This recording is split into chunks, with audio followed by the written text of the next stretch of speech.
Welcome Deepa जी, तव्हां हिन मंच ते तव्हांजो अॼु जो टॉपिक आहे 5 फिंगर्स। त तव्हां असांखे 5 फिंगर्स जो कॉन्सेप्ट समझाईंदव। Over to U.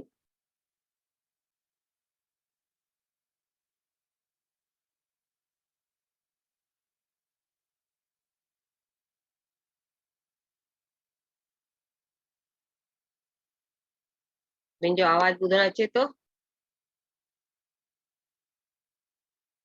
आवाज ॿुधण अचे थो? यस यस मुझे आवाज ठीक है। Yes, start. Thank you Hema ji, thank thank you you Leena ji. अज जे थैंक यू ऑल मार्क्स। अज जो विषय है ध्यान का पोइ असां अचूं था ज्ञान ते। अज जो विषय 5 फिंगर्स यानी कि 5 आंगुरियूं। ये 5 आंगुरियूं असांजे देह में काथे न ॻोल्हणो आहे न मरणो आहे। अखियूं ॿूटे जाते आहियूं ताते असां सां सदैव हमेशह आहिनि। त पत्री सां इहो जेका धारणा ठाही आहे, इहा कॉन्सेप्ट ठाही आहे 5 फिंगर्स, घणे सोच वीचार मनन चिंतन खां पोइ ठाही अथऊं। भई ईअं हुजे जीअं इंसान खे ॾाढी सहूलियत थिए कुझु बि ॾिसण में ऐं जल्दी पंहिंजे हृदय में माण्हू धारण करे सघे। इन लाइ हिननि इहे घणनि ई तरहनि जूं 5 आंगुरियुनि ते घणनि ई तरहनि जा कॉन्सेप्ट अथऊं, घणनि ई तरहनि जूं धारणाऊं ठाहिनि अथऊं। त अॼु जेके सम्झ में आया मां तव्हांखे चोली थी वञा, सम्झाए थी वञा। हे असांजे हथ में इहो इन लाइ इन्हनि ठाहियो आहे त भई जीअं असां ध्यानु था कयूं, चिंतन था कयूं, हिन संसार में आहियूं, संसार में छो आहियूं, संसार में वञी करे असांखे छा प्राप्त करिणो आहे, अची करे असांखे केसि ताईं अॻिते हलणो आहे, उन लाइ हुननि इहे 5 जो कॉन्सेप्ट कयो आहे। ऐं उनखे अॼु असां अगरि सम्झंदासीं त उहो उन में सॼो जेको पत्थर जो ज्ञान आहे पूरो ज्ञान थो अची वञे। हिन देह खां वठी पाइण ताईं पूरो ज्ञान में अची थो वञे हिननि 5 ई आंगुरियुनि में। त हे जेके 5 आंगुरियूं असांखे मिलनि इहे हिकु सम्झ हिकु रूप आहे असांजे देह। 5 आंगुरियूं नंढीअ खां वठी शुरू था कयूं। हे थोरो स्क्रीन ते ॾिसणो पवंदो सभिनी खे। हिकिड़ो मिंट नथी अचे, पिक्चर नथी अचे, मां ठाहियां थी। त सभई अगरि हीअं करे वेंदा त सुठो रहंदो। त हे 5 आंगुरियुनि में असांखे हिकु नंढी आंगुर आहे, वरी उन बदिरां जेका आंगुर आहे उहा ॿी थोरी वॾी आहे, वरी हिते थोरी अञा वॾी आहे, वरी हिते नंढी थी वञे। नंढी थी करे आंगूठो सफ़ा अलॻि आहे, आंगूठो कंहिंसां जुड़े नथो। त हे जेके 2 आंगुरियूं हमेशह जुड़ियल अलॻि थियणु न चाहींदियूं। ऐं हे बि जेका विची आंगुर आहे हीअं वेंदी हीअं वेंदी, कॾहिं हीअं वेंदी कॾहिं हीअं वेंदी, ऐं हीअं थींदी आहे त ॾाढो सुठो, ॾाढो सुठो अलॻि थी वेंदी आहे। त हे 5 आंगुरियूं जेका कनिष्ठिका, तर्जनी, मध्यमा, अनामिका, मध्यमा, तर्जनी, अंगुष्ठ, ये 5 आंगुरियूं असांखे। हिकु मिनट दीपा जी। हाँ चीच, बीच, विची, दसनी, आंगूठो। ठीक है। चीच बि हाँ, त ये चीच। चीचा जेका, हाँ, ये जेका चीच सभ खां नंढी आंगुर आहे उहा असांजी देह आहे, असांजो शरीर आहे, जेको असांखे माता पिता खां मिलियो आहे। देह असांखे किथां मिलंदी आहे? माता पिता खां मिलंदी आहे, पेरेंट्स खां मिलंदी आहे। ऐं देह घणनि तरह जूं थींदियूं आहिनि। देह सिर्फ़ संसार में 2 तरह जूं आहिनि, हिकु नर ॿियो नारी। ऐं हिन नर नारीअ जे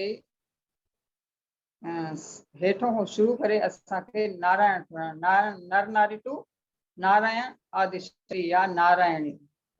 त हीअ देह जेका असांजी नर स्वरूप आहे ऐं हिन में असांखे पहिरीं स्टेज में जंहिं महिल हूंदा आहियूं हिन देह जे संसार जे विकास में, त असांजी जेका नंढी आंगुर आहे चीचा, उन में असां सिर्फ़ खाईंदा ऐं पीअण खाइण ऐं पीअण जी सोचींदा असां खाऊं पीऊं सुम्हूं जीअं कि कुंभकर्ण हुयो हुनखे छा हुयो 6 महीना सुम्हणो आहे 6 महीना खाइणो हिकु बॉडी लेवल ते हूंदा आहिनि खाइण सुम्हण ॿियो कुझु बि न त हीअ चीज आहे त असांखे हितो खाइण सुम्हण खां अॻिते थोरो वधिणो आहे विकास करिणो आहे ऐं असांखे हिन लाइ मन आहे मन घणनि तरहनि जो थींदो आहे मन घणनि ई तरहनि जो थींदो आहे अनेकानेक मन हिंदू मुस्लिम ब्राह्मण शूद्र उन में बि वञ त ब्राह्मण में घणी जातियूं जाति जे हिसाब सां कयूं त सिंधी हिंदी इहा बि हिकु जाति आहे उन में बि वरी घणी जातियूं त ही मन ॾाढो अनेक प्रकार जो थींदो आहे मन में पद जे हिसाब सां पंहिंजे पढ़ाई लिखाई जे हिसाब सां सभु तरह सां इहे जेको आहे मन आहे जेको असांखे क्रिएट थो करे हिन संसार में असां जेको मन आहे न असांखे हिन संसार में इहो दर्शाए थो भई तव्हां हिन स्टेज ते आहियो असांजे हिते थोरो वधंदो आहे असां खाइण पीअण खां अलावा कुझु सोचणु सिखंदा आहियूं सोचणु छा सिखंदा आहियूं देह जे पासे वेंदासीं देह जे सॾे वेंदासीं त असां छा सिखंदासीं अरे खायूं पीयूं कपिड़ा पायूं घुमूं फिरूं लच्छा त हेॾे अगरि वन वेंदो देह ॾे त हिन वांगुरु खे हेॾे कंदासीं त सिर्फ़ु हुनखे हिकिड़ी शइ सम्झ में ईंदी छा खाऊं छा पीऊं खाइण पीअण सुम्हण घुमण खां अलावा उन्हनि खे वधीक कुझु सम्झ में न ईंदो ऐं हिन अगरि मन खे पंहिंजे बुद्धीअ जी तरफ़ कयोसीं त असांजो मन घणी सुठियूं ॻाल्हियूं सोचींदो न भई असां बुद्धीअ तरफ़ वञूं उते बुद्धि छा थी चए असांजी असां उहो कयूं ॾिसो मन जीअं चवंदो आहे तीअं देह एक्ट कंदी आहे मन चवंदो हेॾे हल त देह होॾे वेंदी मन चवंदो सुम्ह त देह सुम्हंदी त हिनखे हलाए केर थो मन खे देह सिर्फ़ु मन जे स्तर ते आहे त हुनजो विकास न थींदो हुनखे अञा विकास करिणो आहे बुद्धि विकास करण लाइ या बुद्धि आहे बुद्धि घणनि तरहनि जी थींदी आहे बुद्धि थींदी आहे ॿिनि तरहनि जी हिकु सदबुद्धि हिकु कुबुद्धि सिर्फ़ु ॿ ई बुद्धि थींदियूं आहिनि त सदबुद्धि आहे जेका असांखे आत्मा जे स्तर ते वठी ईंदी आहे असांजी जेका चौथी आंगुर आहे उहा थोरी नंढी आहे उहा आत्मा जी इहा आदि स्वरूप आहे सोल त हीअ बुद्धि अगरि हेॾे वेंदी आहे त सदबुद्धि सोल जी तरफ़ वेंदी आहे त अगरि हिन साइड वई मन जी तरफ़ वई मन चवांसि ईअं कर हूअं कर अरे मन हाल त अॼु घुमण था हलूं त शराब खाने था वञूं त उहा बुद्धि आहे जेका कुबुद्धि थी वई अगरि असां चवंदासीं मन खे हल सजन सांगत था कयूं स्वाध्याय त उहा असांजी सदबुद्धि थी वेंदी त बुद्धि खे अपने अहिड़े स्तर में रखिणो आहे त पंहिंजे सदबुद्धि हमेशह रहे ऐं स्थिर रहे कॾहिं हेॾे होॾे डांवाडोल न स्थित प्रज्ञ रहे हमेशह ऐं शरीर आहे शरीर खां वॾो वॾो मन आहे मन खां अॻिते बुद्धि आहे त शरीर खे मन कंट्रोल करे सघंदो आहे ऐं मन खे बुद्धि कंट्रोल करे सघंदी आहे बुद्धीअ खे केरु कंट्रोल कंदो हुन खां वॾो केरु आहे बुद्धीअ खे कंट्रोल कंदी आहे सोल आत्मा आत्मा नंढी छो आहे आत्मा नंढी आहे छो जो हिन में नमता आहे हुनमें झुकाव आहे हुनमें सेवा भाव आहे तंहिंजे लाइ हीअ आत्मा जी आंगुर नंढी आहे बुद्धि हिन तरफ़ वेंदी त पंहिंजो हे जेको अहंकार अथसि न अहंकार जे करे वॾी आहे आई द ग्रेट मां बि मां न आहियां मौलज त उहो सभु उहो त्यागे करे उहो नंढे ॾे वेंदी आहे पंहिंजो वॾपणो त्यागे करे पद त्यागे करे जाति त्यागे करे सभु त्यागे करे उहो संसार जा जेके टे न देह मन बुद्धि ये टई हिकिड़ो स्वरूप आहिनि ऐं हुनमें आत्मा बि हिकु ई स्वरूप आहे सेम स्वरूप चारई हिकु स्वरूप आहिनि तॾहिं हीअं न हीअ ख़ाली अलॻि आहे सर्वात्मा त हीअ जेका बुद्धि आहे न आत्मा ॾे जॾहिं वेंदी आहे त उहा थोरी झुकी वेंदी आहे नंढी थी वेंदी आहे ऐं उनमें ओॾी महिल सेवा भावना अची वई आहे हथ में हुनमें सेवा भावना अची वेंदी आहे ऐं उहा नम्रता में अची वेंदी आहे ह्यूमिलिटी अची वेंदी अथसि हुनमें त इहा चौथी आंगुर सोल सोल जो इहो गुण आहे त हाणे जेके टे आहिनि सोल आहे इहे सभु देह खे मन बुद्धि आत्मा सभई इहे सभु आहिनि हिकु स्वरूप पर इन्हनि जो छा आहे डायमेंशन उन्हनि जी जेका स्तर आहे उनमें फ़र्क़ु आहे मन थोरो नंढे स्तर में आहे बुद्धि थोरी अञा वॾे स्तर में थी अचे आत्मा त वॾो स्तर आहे तंहिंखां पोइ सर्वात्मा, हीअ आत्मा सर्वात्मा, सर्वात्मा जेका उहा त परम, उनखे न हेठि आहे न मथे आहे, उहा ई सभु कुझु आहे। हिन सोल जे महिल हीअ आत्मा असांजी हिन परमात्मा सां ईअं मिलंदी आहे त हिन देह मन ऐं बुद्धि खे छॾे करे हिनखे ईअं झुकणो पवंदो आहे, सोल खे हिन सां मिलणो पवंदो आहे, सर्वात्मा सां। हीअ आत्मा, हीअ सर्वात्मा, जॾहिं आत्मा ऐं सर्वात्मा मिलंदा आहिनि त शून्य पैदा थींदो आहे। हिन शून्य में सभु कुझु आहे, धातु संसार प्रलय थींदो आहे ऐं जंहिंमें संसार लय बि थींदो आहे। हितां ई सभु पैदा थिया, हिते ई लय थींदो। त वरी हिन जे ॿिए हिन ते अचूं,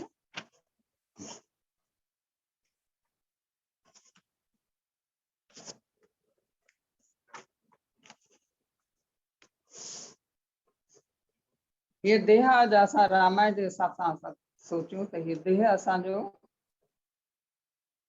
कुंभकर्ण आहे। कुंभकर्ण खे छा आहे, ख़ाली खाइण सुम्हण। त कुंभकर्ण खे छा खपंदो आहे, सिर्फ़ु पंहिंजो सोचींदो आहे, पंहिंजो न सोचींदो आहे, पंहिंजो बि बुरो कंदो आहे सुम्ही करे या खाई करे, ॿियनि जो बि बुरो कंदो आहे, न पंहिंजो बि बुरो, ॿियनि जो बि बुरो। तंहिंखां पोइ हिते आहे रावण। रावण छा आहे, सभु मूंखे खपे, सिर्फ़ु मूंखे सभु खपे, हर शइ हुजे मूंखे, सभु पंहिंजो ई भलो सोचींदा, ॿियनि जो भलो सोचींदा आहिनि। मूंखे इहा शइ खपे, मीन्स खपे उहा, हुन लाइ भले कंहिंजो बि कुझु बुरो थिए कुझु बि थिए। त जेको रावण आहे उहो पंहिंजो भलो सोचींदा, ॿियनि जो बुरो सोचींदा। ऐं तंहिंखां पोइ विभीषण, विभीषण जेको हे आहे देह, हे आहे मन। मन आहे न, कॾहिं बि देह स्वार्थी थींदी आहे, मन आहे जेको पहिरीं जीअं हुयो देह मन ऐं बुद्धि, त मन आहे जेको उहो सिर्फ़ु पंहिंजो सोचींदो आहे, मूंखे आराम खपे, कंफर्ट खपे। ऐं जेका बुद्धि आहे उहा ॿई तरफ़ां सोचींदी आहे, पंहिंजो बि सोचींदी आहे भलो, ॿियनि जो बि सोचींदी आहे भलो, तॾहिं उहा स्थित प्रगट कराईंदी आहे। ऐं हीअं हिन जो लारो जॾहिं सदबुद्धि जे स्वरूप में ईंदी आहे त आत्मा जी तरफ़ थींदो आहे त सभ जो भलो कंदो आहे। विभीषण जीअं हुयो न, हो ॼायो केरल में हुयो, राक्षस कुल में ॼायो हुयो। राक्षस कुल में पैदा थी करे बि हुनजी बुद्धि थोरी स्थिर हुई त बुरो सम्झी सघियो। छा आहे त हुनजो झुकाव कंहिं तरफ़ थियो, राम भॻवान जी तरफ़ थियो या आत्मा जी तरफ़ थियो। आत्मा जी तरफ़ बुद्धि जो जॾहिं झुकाव थियो त हुन ॿियनि खे सम्झाइण जी कोशिशि कई, सभिनि खे सम्झायो, रावण खे त हुनखे न सम्झाई हुन, त हे हली वियो भॻवानु राम ॾे। जॾहिं हेॾे आयो आत्मा जी ज्ञान वठी करे त राम ॾे आयो त हीअं हनुमान सां बि मिलियो। हनुमान छा आहे, बुद्ध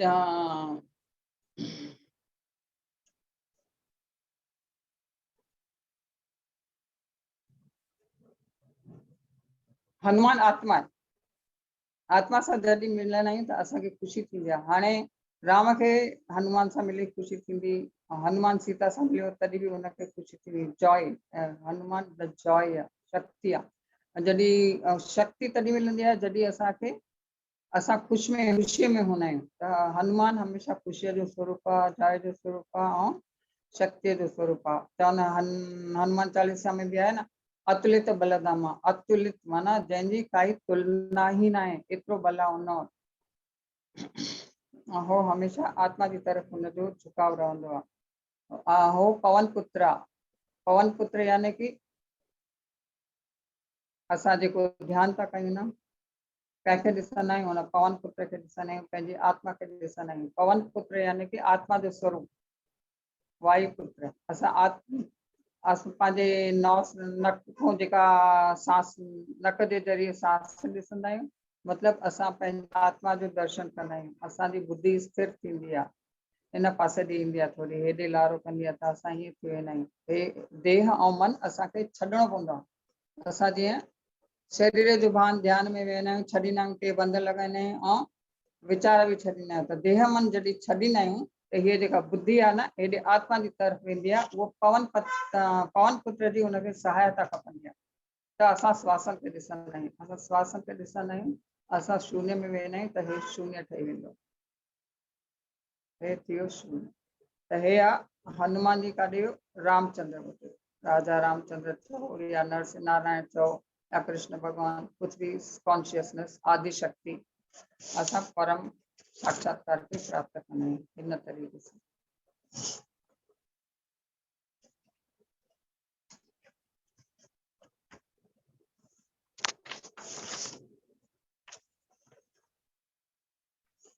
असांजो हे शरीर पेरेंट्स में मिलियो आहे ऐं मन काथों मिलियो आहे?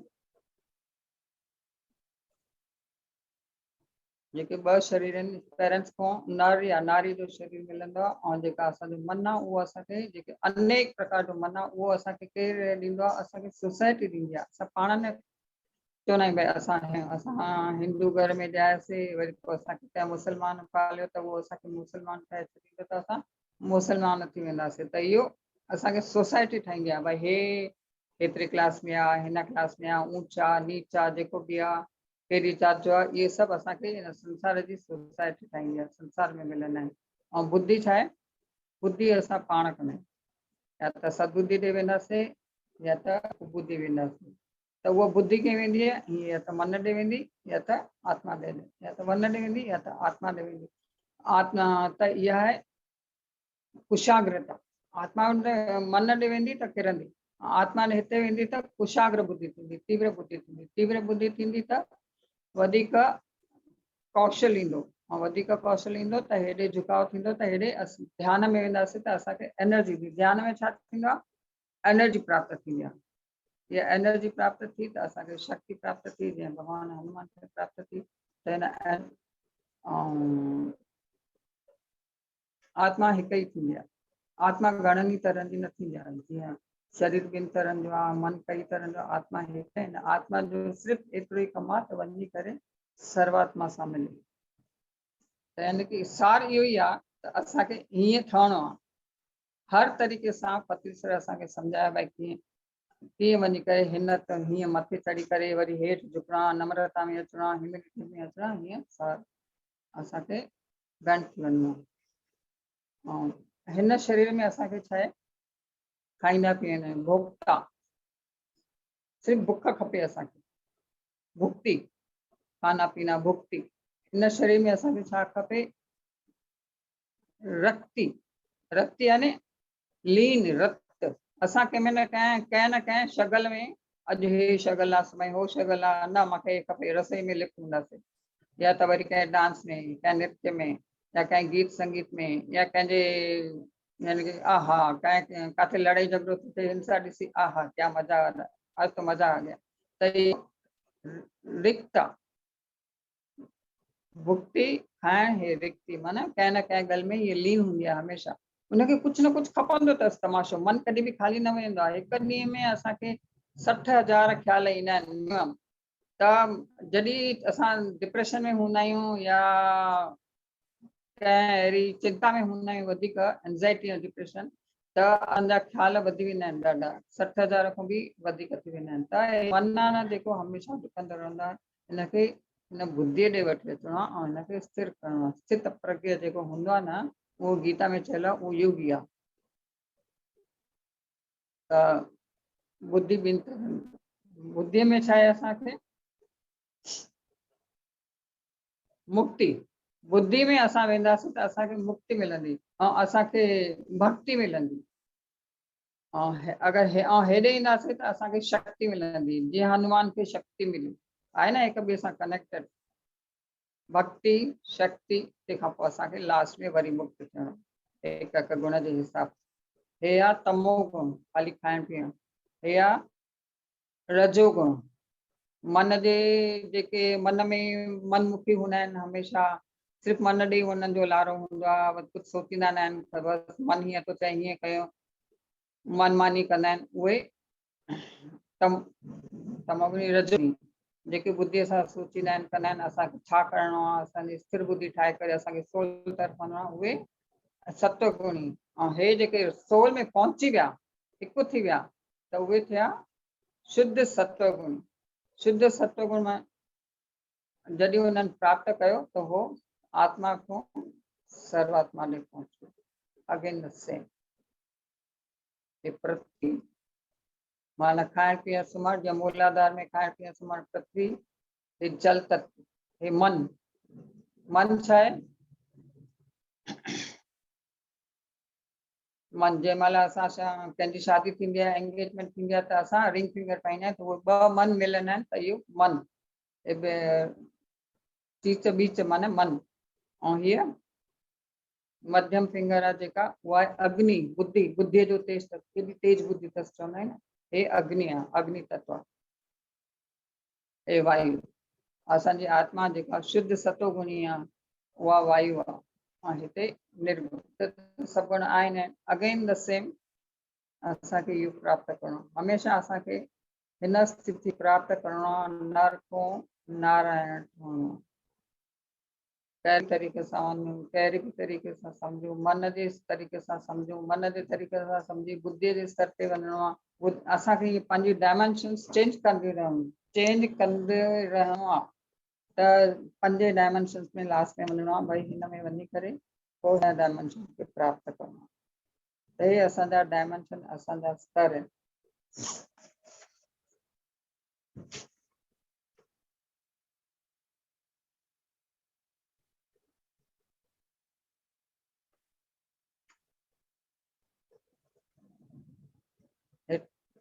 टे फिंगर्स आहिनि जेके